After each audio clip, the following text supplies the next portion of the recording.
तो दोस्तों सबसे पहले यह जानते हैं कि अकाउंटिंग है क्या और यह किसी भी बिज़नेस के लिए क्यों ज़रूरी होती है।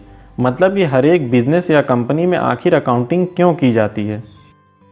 तो अकाउंटिंग को हम इस तरह समझते हैं कि जैसे कोई भी बिज़नेस होता है तो उसमें डेली बहुत सारे ट्रांजैक्शंस होते रहते हैं।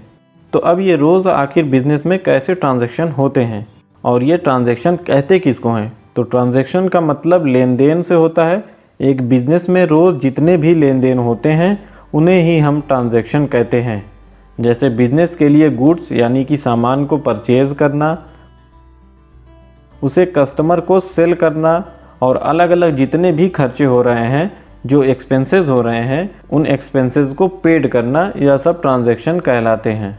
और एक बिजनेसमैन जो बिज़नेस कर रहा है वह इन सारे ट्रांजैक्शन को रिकॉर्ड करता है, उसे नोट करता है या फिर लिखता है।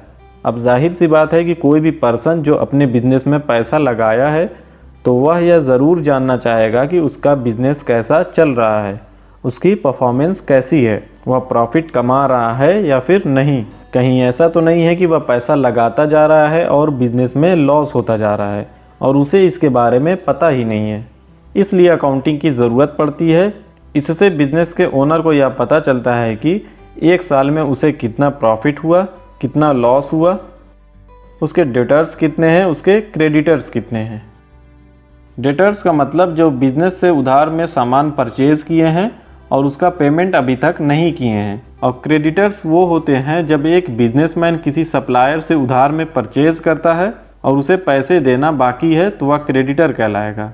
अभी आप डेटर्स और क्रेडिटर्स के बारे में इतना ही समझ लीजिए, इसे आगे हम और भी अच्छे से समझेंगे। इसी तरह बिजनेस की असेट्स कौन कौन सी हैं और कितनी है, उसकी लायबिलिटीज़ क्या क्या हैं, इसको भी हम आने वाली वीडियोस में समझेंगे। तो इस तरह यह सारी इन्फॉर्मेशन को जानने के लिए या फिर यह सारा कुछ मेंटेन करने के लिए यह ज़रूरी है कि एक साल के अंदर जितने भी ट्रांजैक्शन या लेन देन हुए हों, चाहे वह किसी भी तरह के हों, उधार में किए गए हों या फिर कैश में किए गए हों, इन सारे ट्रांजैक्शन को रिकॉर्ड करते हैं। तभी हमें सारी चीज़ों के बारे में अलग अलग जानकारी मिल सकती है। तो क्वेश्चन यह आता है कि इन ट्रांजैक्शन को रिकॉर्ड कैसे करते हैं। तो इसका एक सिस्टमैटिक रिकॉर्ड रखते हैं, जिसका मतलब होता है कि रिकॉर्ड को डेट वाइज रखना, प्रॉपर हेड में रखना और अकाउंटिंग के जो रूल्स हैं उनके अकॉर्डिंग रखना, ताकि जब भी ज़रूरत पड़े हम प्रॉपर तरीके से देख सकें। अब जैसे हमें परचेज़ के बारे में जानना है कि हम कब और कितनी परचेज़ किए हैं और किस किस डेट को किए हैं, तो इसके लिए परचेज़ अकाउंट का लेजर होता है जिसमें हम जाकर यह सारी चीज़ें देख सकते हैं। इसे ही हम सिस्टमैटिक रिकॉर्ड कहते हैं। इन सारे रिकॉर्ड्स को एक सिस्टमैटिक वे में रखने से एक बिजनेसमैन जो होता है वो अपने बिजनेस की सारी डीलिंग्स के बारे में आसानी से जान सकता है। इस तरह किसी भी बिजनेस के लिए अकाउंटिंग क्यों ज़रूरी है, आइए अब एक एग्जांपल के थ्रू अच्छे से समझते हैं। जैसे कोई एक पर्सन है जो अपना खुद का कोई बिजनेस करना चाहता है, वह खुद की कोई न्यू बुक शॉप ओपन करना चाहता है। तो इसके लिए वह सबसे पहले अपनी शॉप को सेटअप करेगा, उसको रेंट पर लेगा। इसके बाद वह कांटेक्ट करेगा अपने बुक्स के होलसेलर या फिर पब्लिशर से, उनसे बुक्स परचेज करेगा। अब इसके बाद उसे बहुत सारे खर्चे या एक्सपेंसेस भी करने पड़ेंगे। एक्सपेंसेस में जैसे एडवर्टीजमेंट के खर्चे, किसी एम्प्लॉय को रखा है तो उसकी सैलरी का खर्चा, यह भी उसका एक्सपेंस है। वह इलेक्ट्रिसिटी बिल पे करेगा तो यह भी उसका एक्सपेंस है। अब दुकान या शॉप का रेंट भी पे करेगा। बिजनेस से रिलेटेड कहीं ट्रेवल करता है, कहीं जाता है या फिर किसी को भेजता है कोई सामान लेने के लिए, तो ट्रेवलिंग के खर्चा, यह सब तरह तरह के एक्सपेंसेस होंगे। इस तरह पब्लिशर्स से बुक्स को खरीदने से लेकर कस्टमर्स को बेचने तक के जितने भी खर्चे होंगे जो बिजनेस में डेली होते रहते हैं, अब इनको याद कर पाना पॉसिबल नहीं है। इसलिए इन सारी चीज़ों को नोट करना बहुत ज़रूरी होता है, उन्हें रिकॉर्ड करना ज़रूरी हो जाता है। तो इसके लिए हमें अकाउंटिंग की ज़रूरत पड़ती है, जिसमें हम अपने फाइनेंशियल ट्रांजैक्शन को रिकॉर्ड करते हैं। फाइनेंशियल का मतलब होता है जिसमें पैसे का लेन देन हो रहा हो। अब जैसे जैसे ट्रांजैक्शंस होते जाते हैं वैसे वैसे हम उसे डेली बेसिस पर रिकॉर्ड करते जाते हैं। इन शॉर्ट, बिजनेस के लेन देनों का रिटर्न रिकॉर्ड रखा जाता है। तो इस तरह यह सारा कुछ प्रॉपर अकाउंटिंग से ही पॉसिबल हो पाता है। तो आइए अब जानते हैं अकाउंटिंग की मीनिंग और उसकी एक प्रॉपर डिफिनीशन के बारे में। Accounting is a language of business. Accounting व्यापार की भाषा है। अकाउंटिंग एक ऐसी लैंग्वेज है जो किसी फर्म या बिजनेस के बारे में बताती है कि उसकी पोजीशन क्या है, या उसकी पोजीशन को शो करती है कि उस बिजनेस में कितना प्रॉफिट हो रहा है या कितना प्रॉफिट हुआ है। दोस्तों, अभी थोड़ी देर पहले ही हम यह जान चुके हैं कि अकाउंटिंग क्यों की जाती है। किसी भी बिजनेस में डेली के जितने भी ट्रांजैक्शन होते हैं उन सभी का हम रिकॉर्ड रखते हैं। बिजनेस में अलग अलग बिल्स, रिसीप्ट, वाउचर्स एट्सेट्रा ये सब जनरेट होते रहते हैं और हम इन सब का हिसाब किताब रखते हैं, क्योंकि ओरली तो हम यह सारा कुछ याद नहीं रख सकते हैं कि कौन कौन से लोगों ने हमसे उधार में परचेज किए हैं और उनसे हमें कितना पैसा लेना बाकी है। दोस्तों, यहाँ एक बात ध्यान रखें कि अकाउंटिंग करते वक्त हम सिर्फ उन्हीं ट्रांजैक्शन को लेते हैं या उन्हीं ट्रांजैक्शंस को रिकॉर्ड करते हैं जो हमारे बिजनेस से रिलेटेड होते हैं, प्लस जिन्हें हम मॉनेटरी टर्म में मेज़र कर सकते हैं। मॉनेटरी टर्म्स का मतलब होता है कि जैसे बिजनेस के लिए 20,000 की गुड्स परचेज किए हैं तो यह बिजनेस से रिलेटेड है और यह 20,000 मॉनेटरी टर्म में भी है, तो इसे हम रिकॉर्ड करेंगे। इसी तरह अगर इसमें से 2,000 की सेल करते हैं तो यह भी बिजनेस के लिए ही है और मनी की वैल्यू भी दी हुई है।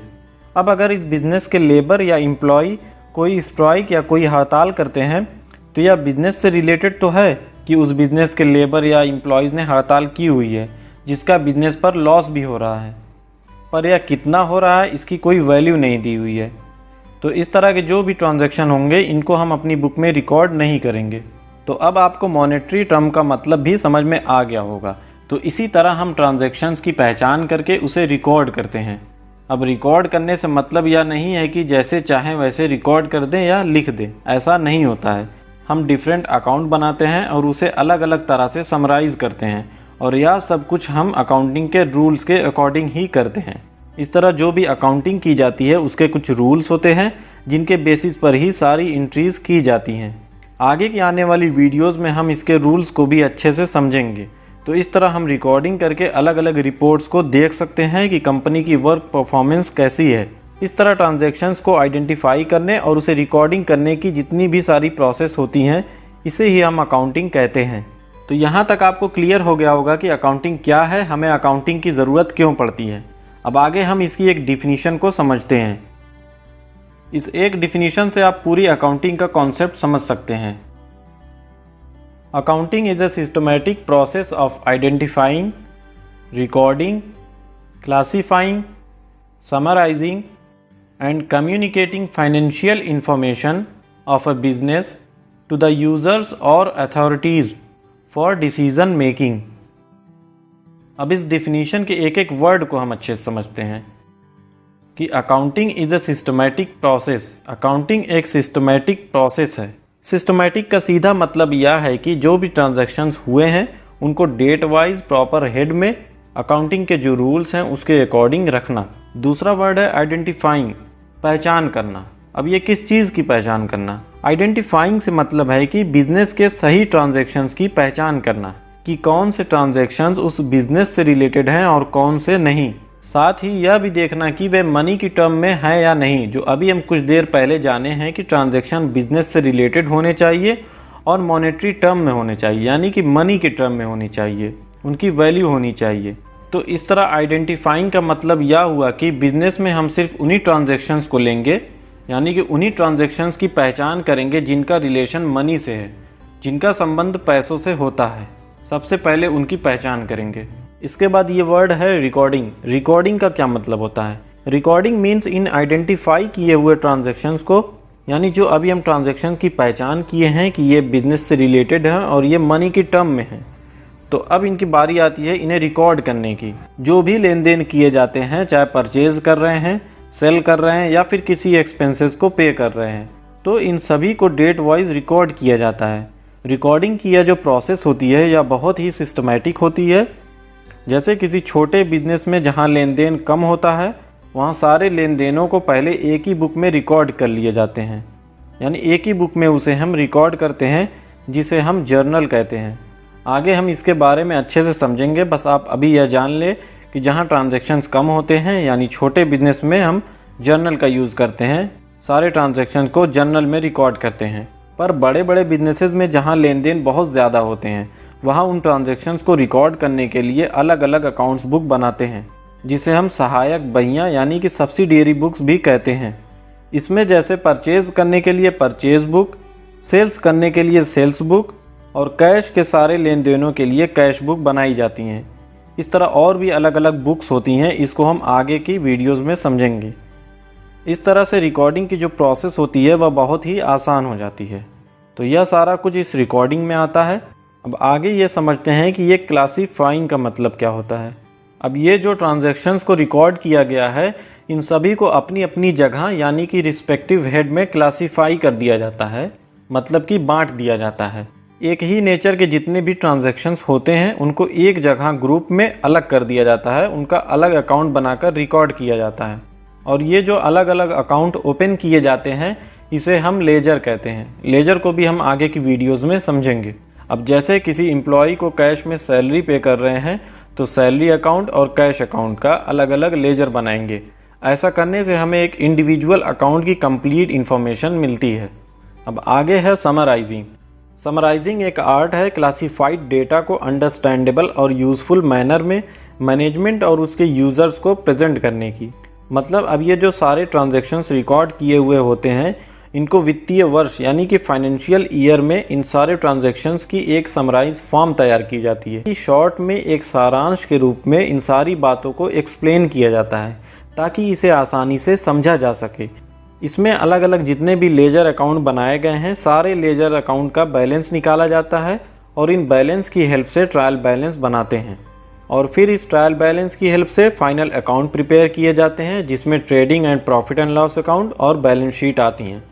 अब आगे है एंड कम्युनिकेटिंग यानी कि कम्युनिकेट करना। क्या?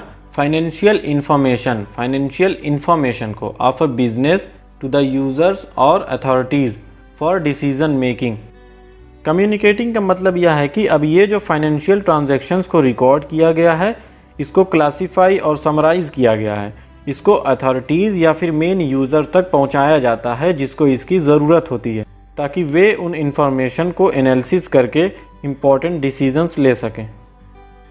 इस तरह अगर हम इस डिफिनीशन को शॉर्ट में समझे तो सबसे पहले तो हम यह आइडेंटिफाई करते हैं कि कौन से ट्रांजैक्शन बिजनेस ट्रांजैक्शन हैं और वे मनी की टर्म्स में हैं या नहीं।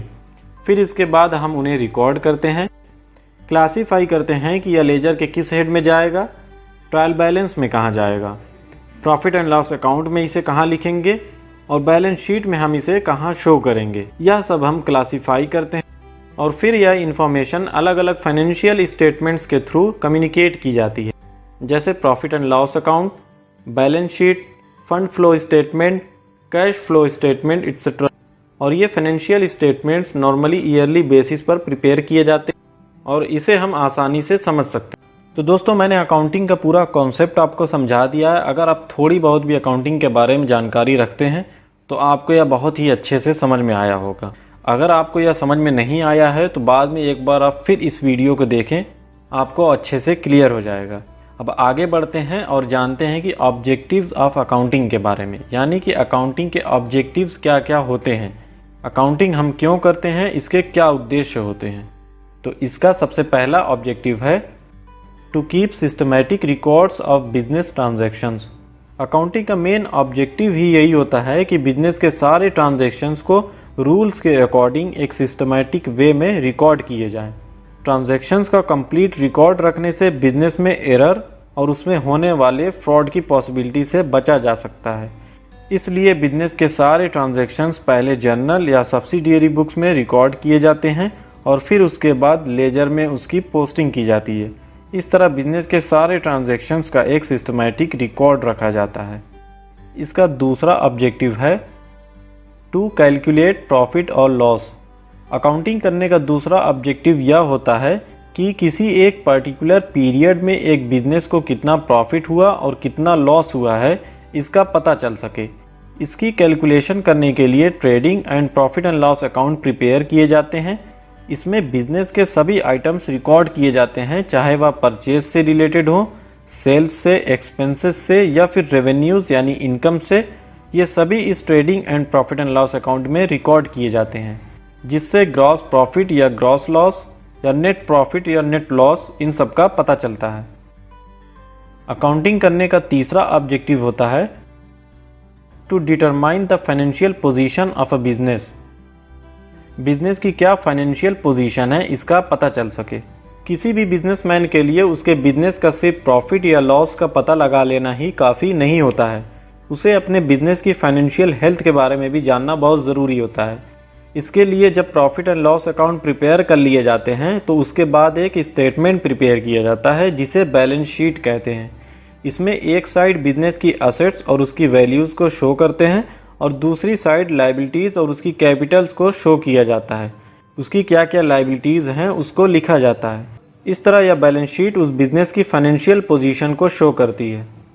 नेक्स्ट पॉइंट या हमारा अगला ऑब्जेक्टिव है to provide information to various parties. अलग अलग पार्टीज़ या यूज़र्स को इंफॉर्मेशन प्रोवाइड करना। अकाउंटिंग का एक और ऑब्जेक्टिव यह होता है कि ज़रूरत पड़ने पर अलग अलग पार्टीज़ या फिर उसके यूज़र्स को इंफॉर्मेशन प्रोवाइड की जाती है। जैसे किसी बिज़नेस के ओनर को अपने बिज़नेस के लिए लोन की ज़रूरत है, तो जब वह लोन लेने बैंक जाएगा तो बैंक उसके बिज़नेस की फाइनेंशियल पोजीशन, उसकी इनकम और उसकी लायबिलिटीज़ को चेक करेगा कि वह लोन को इंटरेस्ट के साथ वापस यानी रिटर्न कर पाएगा या नहीं। तो अकाउंटिंग के थ्रू ही इन सारी चीज़ों की जानकारी हो पाती है। नेक्स्ट यानी कि हमारा पांचवा पॉइंट है टू प्रोटेक्ट बिजनेस असेट्स। जब ईयर के एंड में हम बैलेंस शीट प्रिपेयर करते हैं तो उसे प्रिपेयर करने से हमें बिजनेस की असेट्स का रिकॉर्ड पता चलता है, तो उसे भी कंट्रोल किया जा सकता है। असेट्स को अपने पास रखना बहुत ज़रूरी है, इसीलिए असेट्स को प्रॉपरली मेंटेन करना, उसके रिकॉर्ड रखना और उसे प्रोटेक्ट करना भी अकाउंटिंग का ऑब्जेक्टिव होता है। हमारा अगला ऑब्जेक्टिव है to prevent and detect errors and frauds. किसी भी बिजनेस की अकाउंटिंग करने का एक ऑब्जेक्टिव यह भी होता है कि एरर्स और उसमें होने वाले फ्रॉड्स का पता चल सके और उसे ईजिली रोका जा सके, क्योंकि गलतियां तो सभी से हो सकती हैं या एक ह्यूमन नेचर है। तो इस तरह इनका पता लगाना भी अकाउंटिंग का ऑब्जेक्टिव होता है, उद्देश्य होता है। अकाउंटिंग का सातवां और लास्ट ऑब्जेक्टिव है to assist the management. Accounting का एक और इम्पॉर्टेंट और लास्ट ऑब्जेक्टिव यह है कि फाइनेंशियल डेटा को क्लासिफाई और समराइज करने के बाद उसकी अलग अलग रिपोर्ट मैनेजमेंट को प्रोवाइड की जाती है, जिसके बेसिस पर वे बिजनेस के ऑपरेशंस को इफ़ेक्टिवली हैंडल करते हैं और क्विक एंड इम्पॉर्टेंट डिसीजंस भी ले पाते हैं।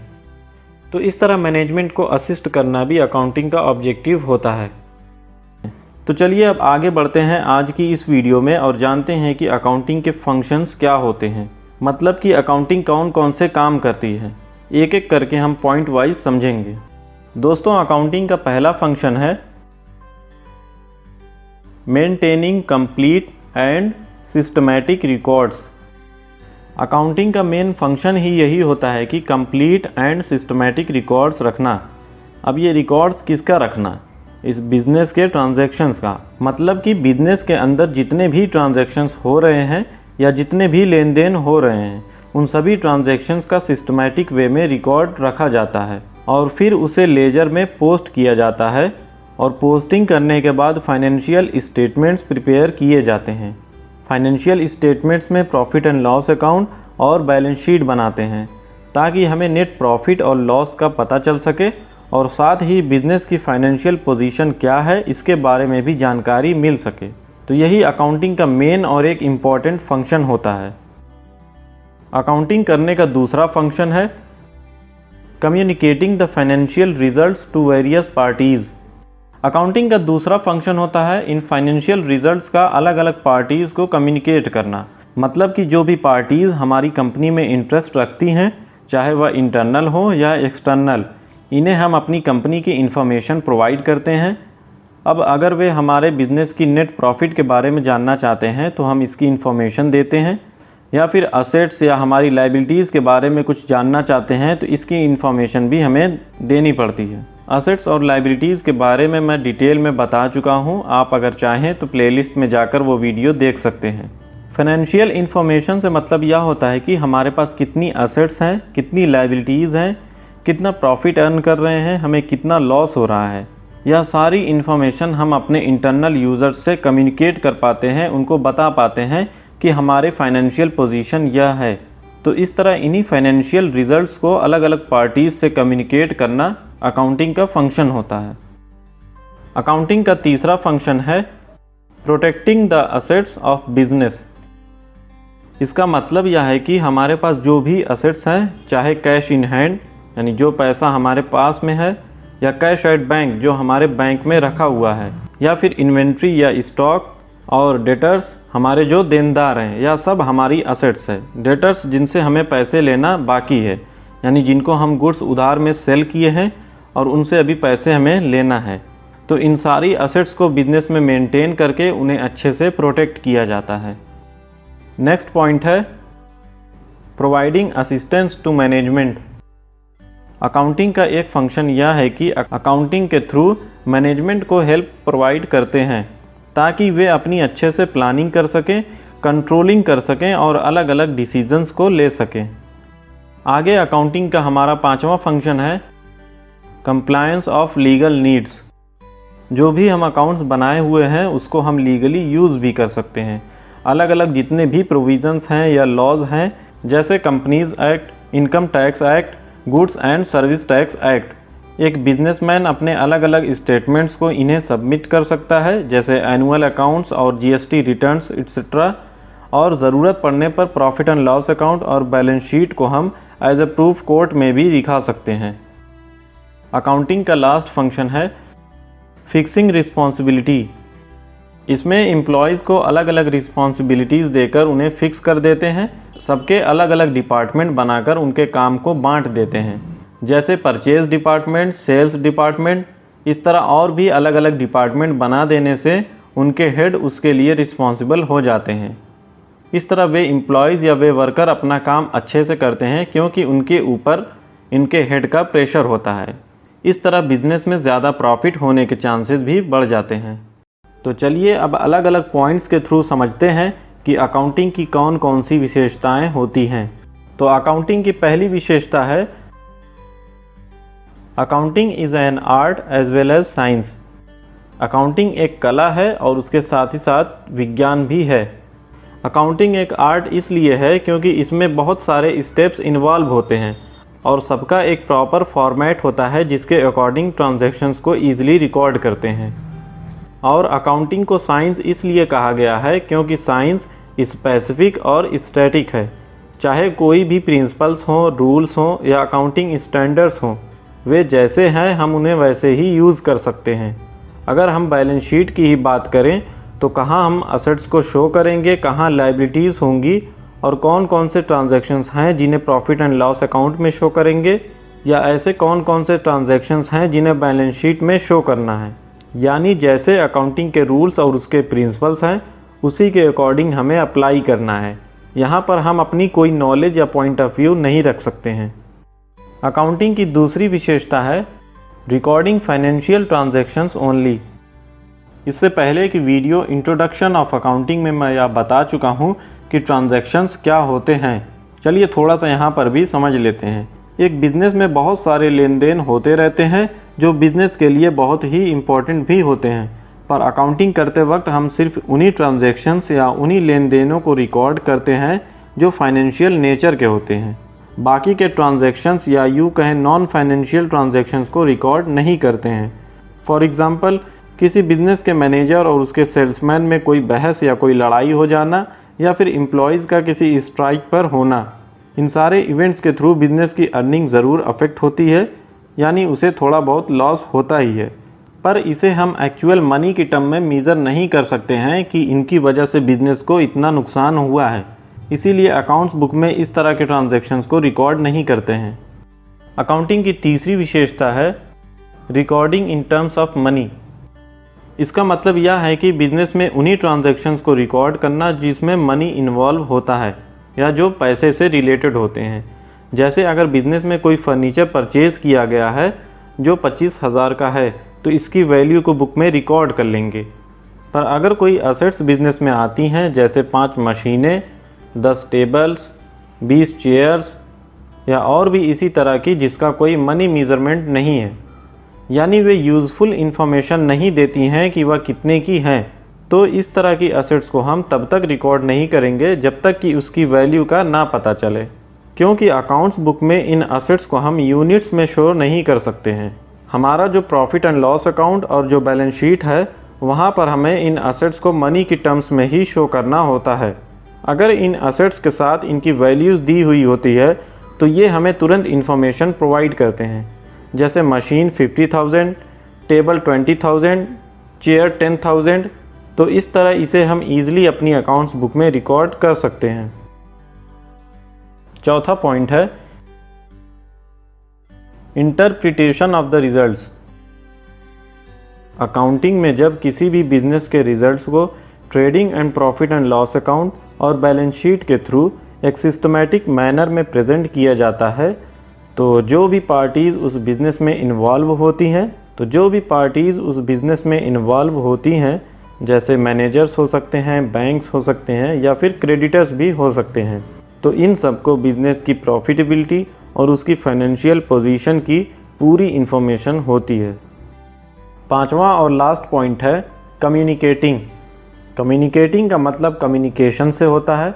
अकाउंटिंग में कम्युनिकेशन इंक्लूड होता है जिसके थ्रू बिजनेस के फाइनेंशियल डेटा उसके यूज़र्स तक पहुंचते हैं। वे यूज़र्स उस डेटा को एनालिसिस करके इम्पॉर्टेंट डिसीजंस को लेते हैं। अकाउंटिंग के टाइप्स में सबसे पहला आता है फाइनेंशियल अकाउंटिंग, वित्तीय लेखांकन। In financial accounting, we record the business transaction in a systematic manner to ascertain the profit or loss of the accounting period by preparing a profit and loss account and to present the financial position of the business by preparing a balance sheet. Financial accounting का main purpose business के transactions को identify करके उन्हें एक systematic manner में record करना है और उस बिज़नेस में प्रॉफिट हुआ है या लॉस हुआ है इसका पता लगाना है, जिसके लिए प्रॉफिट एंड लॉस अकाउंट बनाए जाते हैं और उस बिज़नेस की पोजीशन क्या है, उसकी फाइनेंशियल पोजीशन क्या है, इसका पता लगाने के लिए बैलेंस शीट प्रिपेयर की जाती है।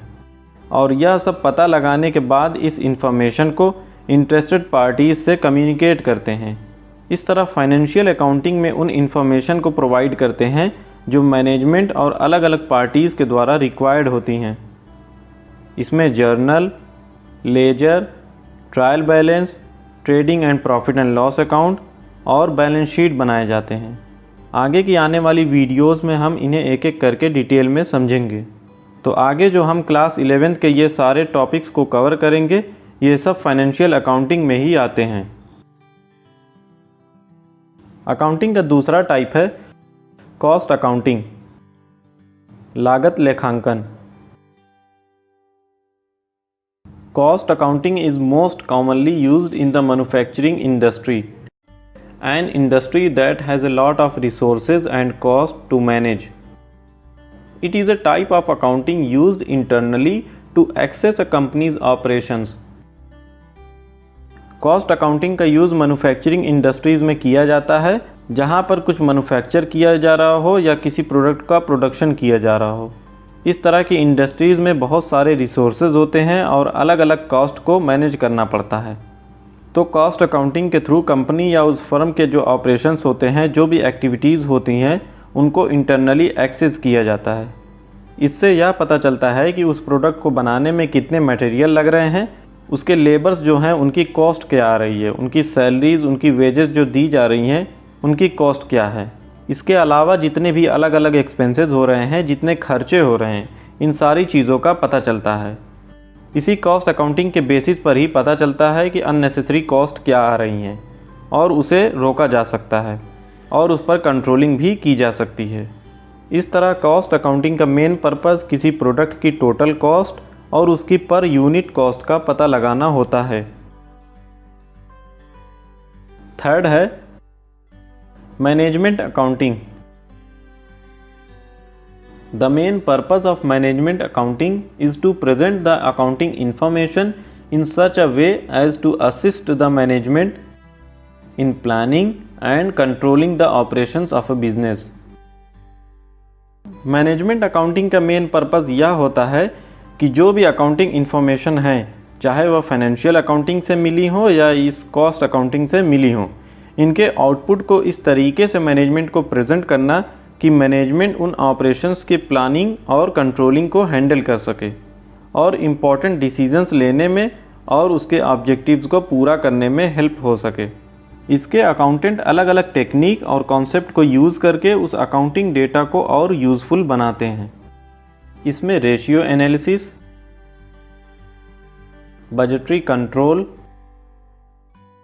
Fund flow statement, cash flow statement, ये सब आते हैं। अकाउंटिंग का अगला टाइप है, या यूँ कहें कि इसकी नेक्स्ट ब्रांच है टैक्स अकाउंटिंग, कर लेखांकन। The branch of accounting which is used for the tax purpose is called tax accounting. Income tax and GST are computed on the basis of this accounting. Tax accounting also analyze tax related business decisions and any other issues related to taxes. Accounting की वह branch जो tax purpose के लिए use की जाती हैं tax accounting कहलाती हैं। यानी टैक्स अकाउंटिंग वह अकाउंटिंग है जो टैक्स की कैलकुलेशन के लिए की जाती है। इस अकाउंटिंग के बेसिस पर इनकम टैक्स और जीएसटी की कैलकुलेशन और कंप्यूटेशन की जाती है। टैक्स अकाउंटिंग में जितने भी टैक्स से रिलेटेड इश्यूज़ होते हैं या जो भी टैक्स के रिगार्डिंग डिसीजंस लेने होते हैं उन सबको एनालाइज करते हैं। टाइप्स ऑफ अकाउंटिंग का पांचवा और लास्ट पॉइंट है सोशल अकाउंटिंग, सामाजिक लेखांकन। This branch of accounting is commonly terms as social responsibility accounting. It is a process of identifying, measuring and communicating the contribution of a business to the society. Social accounting को social responsibility accounting भी कहा जाता है। इसमें business के लिए जो भी फैसिलिटीज़ हमें मिल रही हैं जिनसे हमारा बिजनेस चल रहा है वह हमें सोसाइटी प्रोवाइड करती है। इसमें यह आइडेंटिफाई करना कि सोसाइटी की नीड क्या है, उसे मीज़र करना, कम्युनिकेट करना और उनसे फीडबैक लेना, यह सब शामिल होता है। इसमें उस कॉस्ट की अकाउंटिंग की जाती है जो सोसाइटी की नीड के लिए कंट्रीब्यूट की जाती है। तो चलिए आगे बढ़ते हैं इस वीडियो में और जानते हैं कि अकाउंटिंग करने के क्या क्या फ़ायदे होते हैं या क्या क्या लाभ होते हैं, मीन्स एडवांटेज ऑफ अकाउंटिंग के बारे में। इसे हम एक एक करके समझते हैं। अकाउंटिंग करने का पहला एडवांटेज है provide complete and systematic record. किसी भी बिजनेस या कंपनी में अकाउंटिंग करने का पहला फ़ायदा या एडवांटेज तो यह होता है कि यह हमें कंप्लीट और सिस्टमैटिक रिकॉर्ड प्रोवाइड करते हैं। बिजनेस में जो लेन देन हो रहे हैं वह दिन प्रतिदिन बढ़ते जा रहे हैं और अब वे इतने जटिल भी होते जा रहे हैं कि हर एक होने वाले लेन देन को याद रखना पॉसिबल ही नहीं है। इस तरह जितने भी लेन देन होते हैं सभी लेन देनों या ट्रांजैक्शंस को, यानी जो पैसे से रिलेटेड होते हैं, इन सभी का एक सिस्टमैटिक वे में means date wise proper head में रिकॉर्ड रखा जाता है ताकि हमें बिजनेस में होने वाले प्रॉफिट या लॉस का पता चल सके। और उनकी एक समराइज फॉर्म तैयार की जाती है। समराइज फॉर्म तैयार करके बिजनेस की फाइनेंशियल पोजीशन को शो करते हैं। अकाउंटिंग करने का दूसरा एडवांटेज है रिप्लेस मेमोरी। इसका दूसरा एडवांटेज यह है कि जब हम ये सारे ट्रांजैक्शंस को सिस्टमैटिक वे में और टाइम टू टाइम और डेट वाइज रिकॉर्ड करते जाते हैं तो इसे हमें याद रखने की ज़रूरत ही नहीं पड़ती है। अब एक एक दिन में इतने सारे ट्रांजैक्शंस हो जाते हैं, जैसे सामान परचेज़ किए हैं यह एक ट्रांजैक्शन है, उसे अलग अलग कस्टमर्स को सेल किए हैं ये कई सारे ट्रांजैक्शंस हो गए, किसी को पहले ही हम उधार में सेल किए थे उससे अब जाकर पैसे मिले हैं, या किसी सप्लायर से हम उधार में परचेज़ किए थे उसका पेमेंट आज कर रहे हैं, कोई एडवर्टीज़मेंट कराए हैं उसका खर्चा, या फिर किसी एम्प्लॉई को सैलरी पे किए हैं। ऐसे ही एक दिन में बहुत सारे ट्रांजैक्शंस हो जाते हैं तो हम किन किन को याद रखेंगे। तो अकाउंटिंग करने का यह फ़ायदा है कि इन ट्रांजैक्शंस को याद रखने की ज़रूरत ही नहीं पड़ती है। जिस भी तरह की हमें इन्फॉर्मेशन की ज़रूरत पड़ती है वह हमें अकाउंटिंग रिकॉर्ड से तुरंत मिल जाती हैं। अकाउंटिंग करने का तीसरा एडवांटेज है इंफॉर्मेशन रिगार्डिंग प्रॉफिट और लॉस। बिजनेस में जब अकाउंटिंग की जाती है, जब सारे ट्रांजैक्शंस को रिकॉर्ड किया जाता है, तब एक trading and profit and loss account prepare किया जाता है जिसमें उस बिजनेस की परचेज, सेल और डेली के होने वाले सारे एक्सपेंसेस यानी खर्चों को लिखा जाता है। और एक अकाउंटिंग पीरियड जो कि 1 साल का होता है, इसके ख़त्म होने के बाद बिजनेस में कितना प्रॉफिट हुआ, कितना लॉस हुआ, इसकी जानकारी मिलती है। यह इन्फॉर्मेशन बिजनेस के ओनर और इसके अलावा जो भी इंटरेस्टेड पार्टीज़ होती हैं उनके लिए यह इन्फॉर्मेशन बहुत ही यूज़फुल होती है। आगे अकाउंटिंग का चौथा एडवांटेज है इंफॉर्मेशन रिगार्डिंग फाइनेंशियल पोजीशन। अब ये trading and profit and loss account बनाने से बिजनेस में कितना प्रॉफिट हुआ, कितना लॉस हुआ, इसकी जानकारी मिल गई है। अब इसके बाद एक बैलेंस शीट प्रिपेयर की जाती है जिसमें एक साइड बिजनेस की एसेट्स और उसकी वैल्यूज़ को शो करते हैं और दूसरी साइड उसकी कैपिटल और उसके कौन कौन सी लायबिलिटीज़ हैं इन सबको शो किया जाता है। इस तरह यह बैलेंस शीट बिजनेस की फाइनेंशियल पोजीशन को शो करती है। नेक्स्ट पॉइंट है इनेबल्स कंपैरेटिव स्टडी। अकाउंटिंग का एक एडवांटेज यह भी होता है कि सभी तरह के रिकॉर्ड्स को सिस्टमैटिक वे में रखने से, यानी कि डेट वाइज प्रॉपर हेड में रखने से बिजनेस के ओनर एक साल की आने वाली कॉस्ट, एक्सपेंसेस, सेल और परचेज, इन सारी चीज़ों को पिछले ईयर की रिपोर्ट से कंपेयर कर सकते हैं। इस तरह वे पिछले कई सालों की रिपोर्ट को करेंट ईयर की रिपोर्ट से ईजिली कंपेयर कर सकते हैं। यह सब प्रॉपर अकाउंटिंग से ही पॉसिबल है और इस तरह कंपैरिजन करने से जो भी यूज़फुल इंफॉर्मेशन मिलती है, इन इंफॉर्मेशन का यूज़ करके इम्पोर्टेंट डिसीजंस लिए जा सकते हैं। नेक्स्ट पॉइंट है helpful in management of business. किसी भी बिजनेस का जो मैनेजमेंट होता है जिसमें अकाउंटेंट्स या यूज़र्स होते हैं, ये उन सारी एक्टिविटीज़ को मैनेज करते हैं और इम्पोर्टेंट डिसीजंस भी लेते हैं। तो इन्हें उस बिज़नेस को चलाने के लिए बहुत सारी इन्फॉर्मेशंस की ज़रूरत पड़ती है और यह सारी इन्फॉर्मेशन अकाउंटिंग के द्वारा ही अलग अलग रिपोर्ट्स के थ्रू मैनेजमेंट को प्रोवाइड की जाती है, जिनकी हेल्प से वे प्लानिंग करते हैं। वो इसका पता लगाते हैं कि बिज़नेस की सेल इंक्रीज़ हो रही है या डिक्रीज़ हो रही है, प्रोडक्शन को और बढ़ाना है या फिर कम करना है। यह सारी इन्फॉर्मेशन लेकर यह एस्टिमेट करते हैं कि फ्यूचर में सेल कितनी हो सकती है, एक्सपेंसेस कितने हो सकते हैं। इसके अलावा अलग अलग टाइम पर अलग अलग डिसीजंस भी लेने पड़ते हैं कि किसी प्रोडक्ट की सेलिंग प्राइस क्या होनी चाहिए, उसे कितने में सेल करना है और कस्टमर्स को कितना डिस्काउंट ऑफ़र करना है। साथ ही ये मैनेजमेंट उसकी कॉस्ट की कंट्रोलिंग में भी हेल्प करते हैं। नेक्स्ट पॉइंट है helpful in assessment of tax liability. Accounting में सभी तरह के रिकॉर्ड्स को प्रॉपरली और अच्छे से मेंटेन किया जाता है और इस तरह यह फर्म के इनकम टैक्स और उसकी जीएसटी कैलकुलेशन में हेल्पफुल होते हैं। और इन सारे रिकॉर्ड्स की जब ऑडिट हो जाती है तो टैक्सेशन अथॉरिटी इस अकाउंटिंग पर ट्रस्ट भी करने लगते हैं। नेक्स्ट है हेल्पफुल इन पार्टनरशिप अकाउंट्स।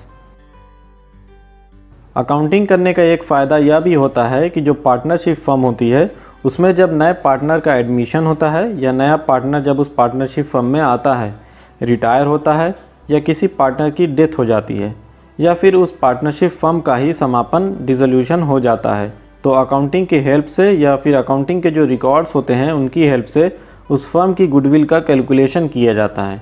तो अकाउंटिंग करने का एक फ़ायदा यह भी होता है।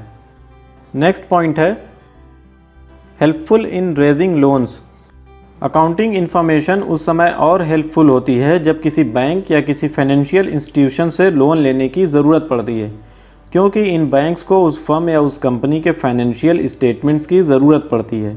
इसमें जैसे trading and profit and loss account, इसकी balance sheet, cash flow statement, fund flow statement etcetera, इन सारे स्टेटमेंट्स को वे चेक करते हैं कि उस फर्म या उस कंपनी के फाइनेंशियल पोजीशन क्या है, वह प्रॉफिट अर्न कर रही है या फिर नहीं, और वह उनके पैसे टाइम पर रिटर्न कर पाएगी या नहीं। इस तरह अकाउंटिंग रिकॉर्ड्स के थ्रू इन सारी चीज़ों के बारे में जानकारी मिलती है। इस प्रकार एक एडवांटेज यह भी होता है कि अकाउंटिंग लोन लेने में काफ़ी हेल्पफुल होती है। अकाउंटिंग के एडवांटेज का नेक्स्ट और लास्ट पॉइंट है helpful in prevention and detection of errors and frauds. Accounting करते वक्त जितने भी रिकॉर्ड्स मेंटेन किए जाते हैं वो सब अकाउंटिंग के रूल्स के अकॉर्डिंग ही किए जाते हैं। इस तरह उसमें होने वाली गलतियों का पता चल जाता है और कुछ गलतियां ऐसी भी होती हैं जो कुछ एम्प्लॉयज़ के द्वारा जानबूझकर एक प्लानिंग से कंपनी को नुकसान पहुंचाने के उद्देश्य से की जाती हैं, तो ये फ्रॉड्स या छल कपट कहलाते हैं। तो इस तरह अकाउंट्स की ऑडिट करते वक्त इन एरर्स और फ्रॉड्स का पता चलता है। इस तरह इनका पता लगाकर इसे रोका जा सकता है। तो इस तरह हम कह सकते हैं कि अकाउंटिंग में सारे रिकॉर्ड्स होने से उसमें होने वाले एरर्स और फ्रॉड्स का आसानी से पता लगाया जा सकता है और उसको होने से रोका भी जा सकता है। तो दोस्तों, इस तरह अकाउंटिंग करने के ये सारे एडवांटेज या फ़ायदे होते हैं। अब इस वीडियो में हम समझते हैं कि अकाउंटिंग की कौन कौन सी कमियां हैं। तो इसको हम एक एक पॉइंट के थ्रू एक्सप्लेन करेंगे। तो इसका पहला पॉइंट है, accounting is not fully exact. इसका मतलब है कि अकाउंटिंग एग्जैक्ट नहीं होती है। जो भी हमें अकाउंटिंग डेटा से पता चलता है वो 100% करेक्ट नहीं होता है। इसमें हम होने वाले प्रॉफिट या लॉस को बस एस्टिमेट ही कर सकते हैं, अनुमान लगा सकते हैं। हम अकाउंटिंग में कुछ चीज़ें अनुमान के हिसाब से ही करते हैं, इसलिए हमारी अकाउंटिंग एग्जैक्ट नहीं होती है। उसमें जो भी प्रॉफिट निकल कर आता है उसे हम एग्जैक्ट फिगर नहीं मान सकते हैं। अब जैसे हम डिप्रिसिएशन को ही एज्यूम करते हैं कि कोई भी जैसे मशीन अगर बिज़नेस के लिए परचेज़ की जाती है, जैसे कोई मशीन 5 लाख की है और वह बिज़नेस के लिए परचेज़ की गई है और उसको यह मान लिया जाता है कि वो अगले 5 सालों तक अच्छे से वर्क करेगी, अच्छे से चलेगी। अब उस पर हम हर साल उसका डिप्रिसिएशन निकालते हैं, यानी अगर 1-1 लाख हम पर ईयर उसका डिप्रिसिएशन निकालें तो 5 सालों में उस मशीन की वैल्यू कवर हो जाएगी। पर ज़रूरी नहीं है कि वह मशीन बस 5 साल ही चले, उसके आगे वह 6 साल 7 साल भी चल सकती है। तो इस तरह बस हम उसे एक एस्टिमेट कर लेते हैं, उसे एक मान लेते हैं। तो इस तरह हम यह कह सकते हैं कि अकाउंटिंग फुली एग्जैक्ट नहीं होती है। इसका सेकंड पॉइंट है, accounting does not indicate the realisable value. Accounting किसी असेट्स को बेचने से जो इनकम हुई है इसकी वैल्यू को शो नहीं करती है। जैसे हम बैलेंस शीट में हम अपनी सारी असेट्स को शो करते हैं कि उसकी आज की डेट में क्या वैल्यू है, पर अगर ऐसी असेट्स है जो जिसका टाइम पीरियड जो पूरा हो चुका है, जिसे हम पूरा यूज़ कर चुके हैं, अब वह सही से वर्क नहीं कर रही है, तो उसकी जगह कोई नई असेट्स लाकर यूज़ कर रहे हैं, पर उस कंपनी ने 20,000 रुपये में वह असेट्स सेल कर दी है, तो उसे कैश में 20,000 रुपये मिले हैं, पर यह कैश बैलेंस शीट में नहीं दिखाया जाता है। यानी कि जब भी कोई असेट्स सेल की जाती है तो उसकी अमाउंट को बैलेंस शीट में नहीं शो करते हैं। ऐसा इसलिए किया जाता है क्योंकि असेट्स को सेल करने के लिए बिज़नेस में नहीं लाया जाता है। ये बिज़नेस में यूज़ करने के लिए परचेज़ की जाती हैं और इनकी वैल्यू को हम रिटर्न डाउन करते हैं, मतलब कि धीरे धीरे इस पर डिप्रिसिएशन लगाकर इसकी वैल्यू को कम की जाती है। अब हर साल उस असेट्स पर डिप्रिसिएशन निकालने से एट लास्ट उसकी वैल्यू ज़ीरो हो जाती है। अब यह बिज़नेस और अकाउंटिंग के पॉइंट ऑफ व्यू से इसकी वैल्यू ज़ीरो हो गई है, पर एक्चुअल में इसकी वैल्यू ज़ीरो नहीं हुई होती है। स्क्रैप वैल्यू पर इसे सेल करके कुछ पैसे मिल सकते हैं। तो अब ये जो पैसे अगर मिलते हैं तो इसको हम कहीं भी शो नहीं करते हैं। तो इस तरह यही हमारा पॉइंट है कि accounting does not indicate the realisable value. इसका तीसरा पॉइंट है, अनरियलिस्टिक इन्फॉर्मेशन। यह अनरियलिस्टिक होता है।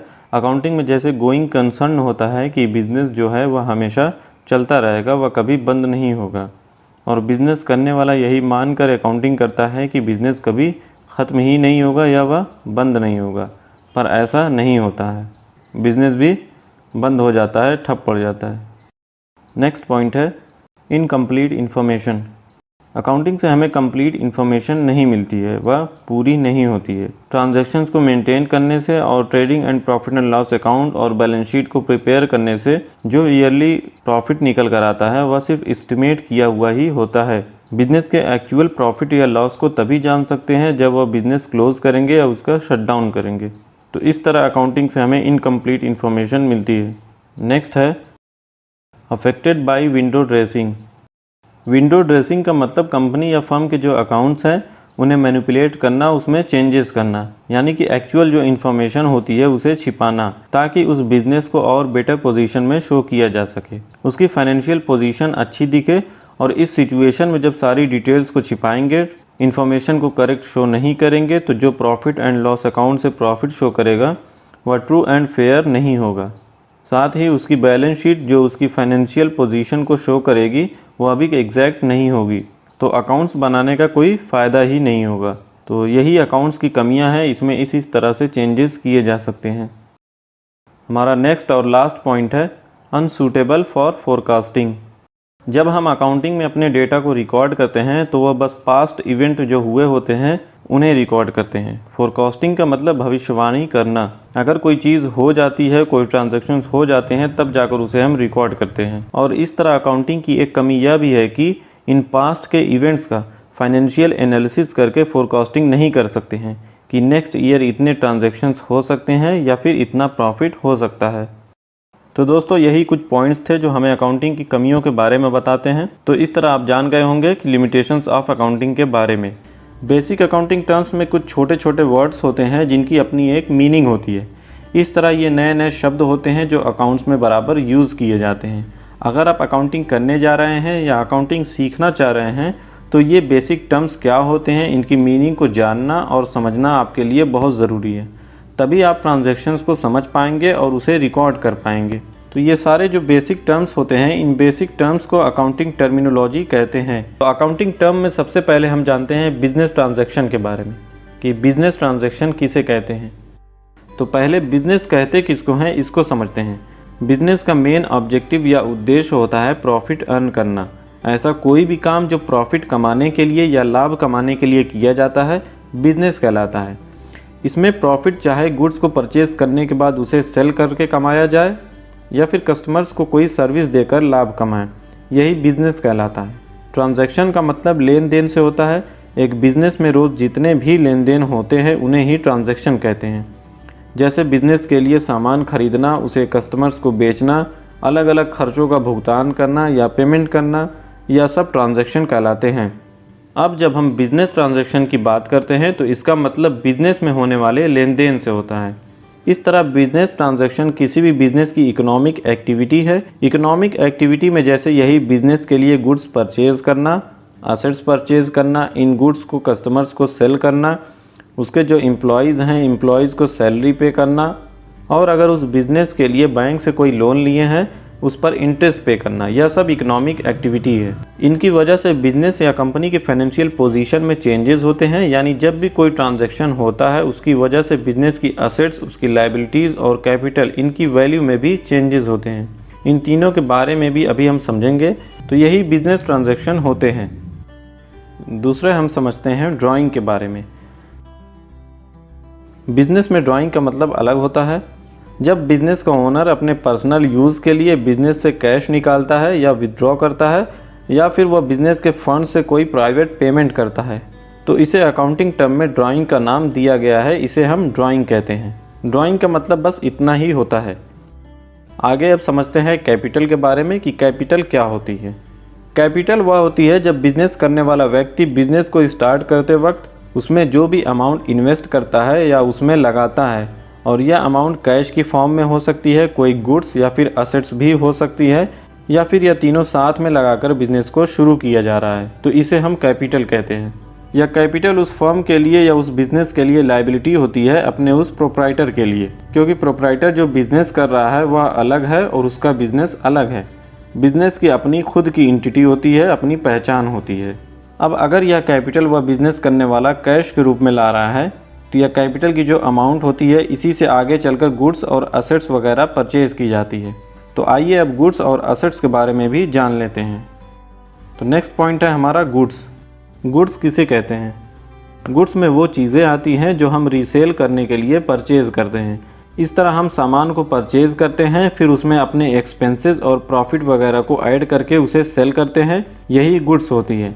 इसके अलावा जब कोई मैन्युफैक्चरिंग कंपनी किसी चीज़ को मैन्युफैक्चर करती है या प्रोडक्ट बनाती है तो वह उस प्रोडक्ट को बनाने के लिए जो रॉ मटेरियल परचेज करती है जिससे वह प्रोडक्ट बनता है। अब इस प्रोडक्ट के रेडी हो जाने पर इसे सेल करते हैं। तो इस तरह इन दोनों केसेस में गुड्स को सेल करके प्रॉफिट कमाना मेन पर्पस होता है। इन सिंपल वर्ड्स, अगर कोई कपड़ा बेचने वाला पर्सन है और वह कपड़ा खरीदता है उसे सेल करने के लिए तो यह कपड़ा खरीदना गुड्स कहलाएगा। पर अगर यही वह कोई चेयर खरीदता है ताकि कस्टमर उस पर बैठ सके तो इसे हम गुड्स नहीं कहेंगे, या उसके लिए असेट्स है। तो इस तरह हमारा नेक्स्ट टर्म जो है वो है असेट्स का। असेट्स और लायबिलिटीज़ दोनों ही अकाउंटिंग के टर्म में बहुत ही कॉमन वर्ड है। ये वर्ड अकाउंटिंग में आपको हर जगह सुनने को मिलेंगे। तो सबसे पहले जानते हैं असेट्स के बारे में। असेट्स को हिंदी में संपत्तियाँ कहते हैं। जब भी कोई बिजनेस शुरू किया जाता है तो उसमें बहुत सारी चीज़ों की ज़रूरत पड़ती है। उसमें हम बहुत कुछ लगाते हैं जिससे कि आगे चलकर प्रॉफिट अर्न किया जा सके या पैसा कमाया जा सके। इसमें बहुत सारे रिसोर्सेज होते हैं, चाहे वह कैश हो, बिल्डिंग हो या फिर फर्नीचर, मशीनरी, कार, ऐसी बहुत सारी चीज़ें होती हैं ये बिज़नेस को चलाने में काफ़ी हेल्प करती हैं और इनसे फ्यूचर में प्रॉफिट कमाते हैं। तो ये सारी हमारी असेट्स कहलाती हैं।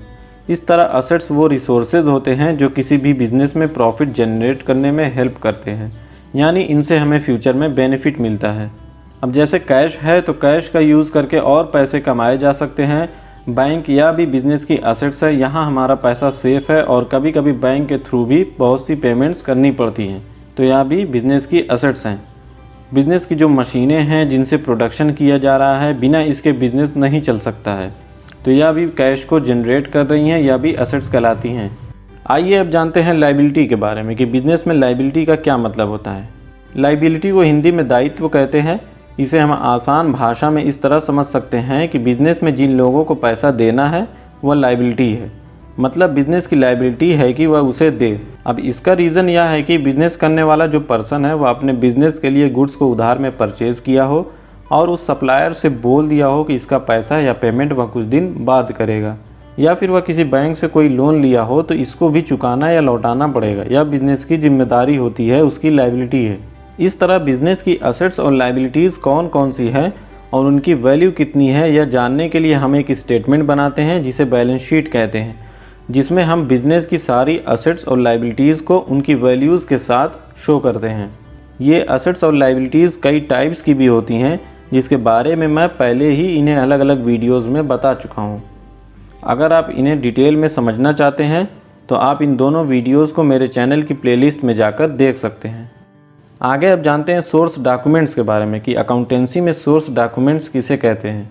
एक बिज़नेस में न जाने रोज़ कितने तरह के ट्रांजैक्शंस रिकॉर्ड किए जाते हैं। परचेज़ करने पर, सेल करने पर, कैश रिसीव होने पर, कैश का पेमेंट करने पर, या इसके अलावा भी और कई तरह के ट्रांजैक्शंस को बिज़नेस की अकाउंट्स बुक में रिकॉर्ड करते हैं। इस तरह जितने भी ट्रांजैक्शन रिकॉर्ड किए जा रहे हैं, हर एक ट्रांजैक्शन का एक लिखित सबूत होना चाहिए, एक प्रमाण या एविडेंस होना चाहिए, जिससे आप पता चल सके कि कोई ट्रांजैक्शन रिकॉर्ड किया गया है।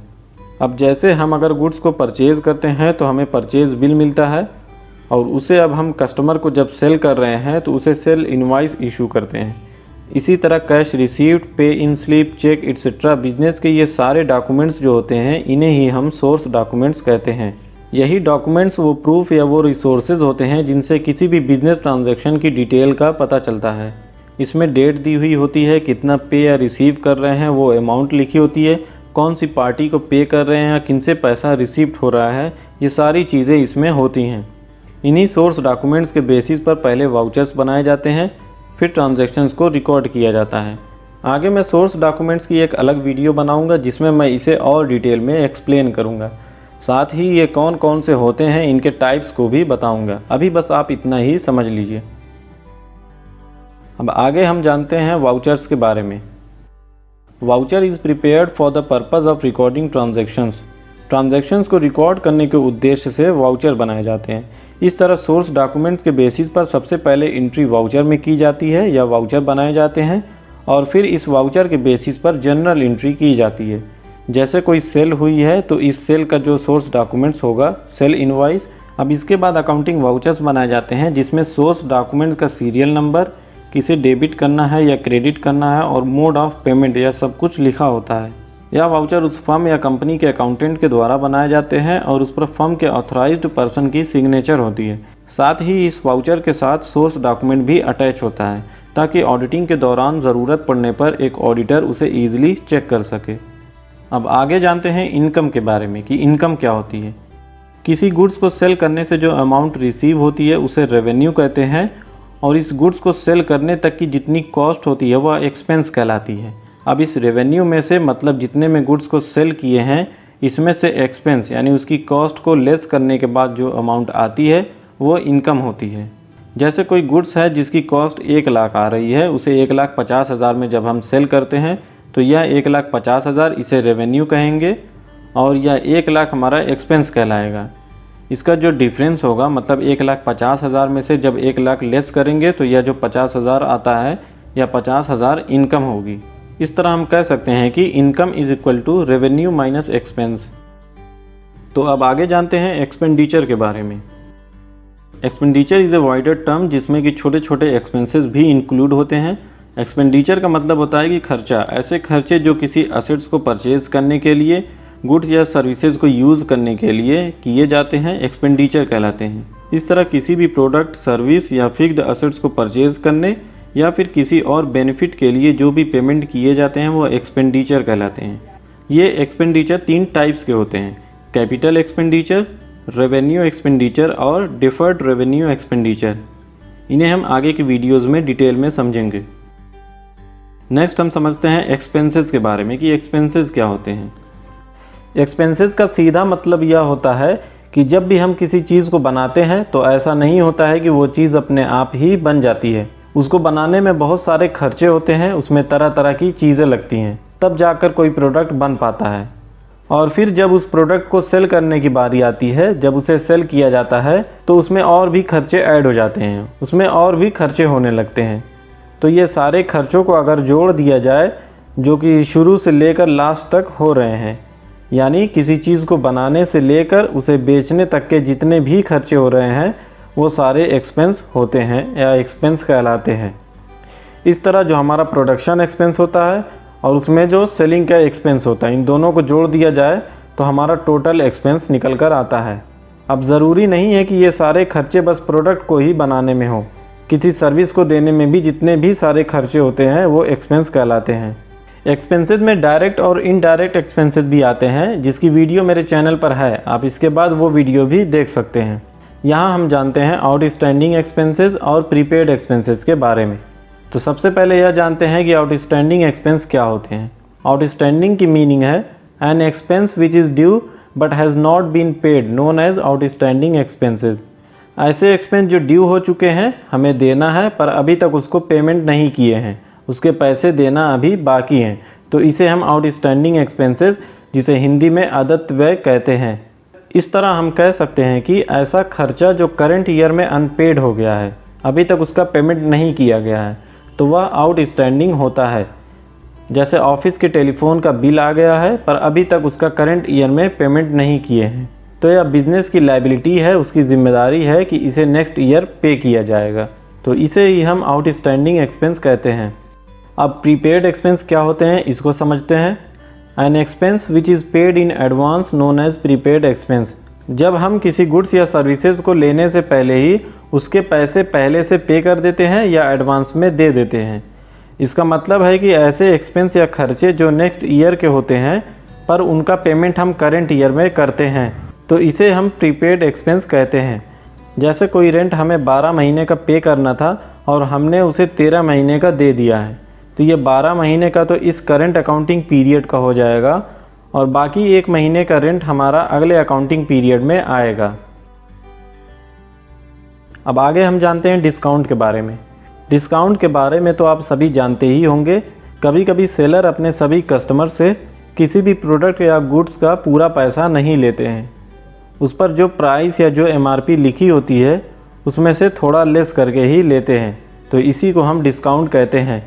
ये डिस्काउंट 2 तरह से दिया जा सकता है, ट्रेड डिस्काउंट और कैश डिस्काउंट।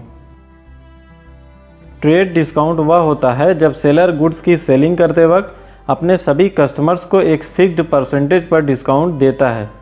उसके प्रोडक्ट की जो भी प्राइस होती है उसमें से वह 10%, 20% या कुछ भी हो सकता है, उसमें से वह उतनी अमाउंट लेस कर देता है, तो इसे ही हम ट्रेड डिस्काउंट कहते हैं। इसे बुक्स ऑफ अकाउंट्स में रिकॉर्ड नहीं किया जाता है, बस इनवॉइस या कैश मेमो की प्राइस से लेस कर देते हैं। और यह ट्रेड डिस्काउंट इसलिए दिया जाता है ताकि कस्टमर्स को और बढ़ाया जा सके और नए नए कस्टमर्स अट्रैक्ट हों।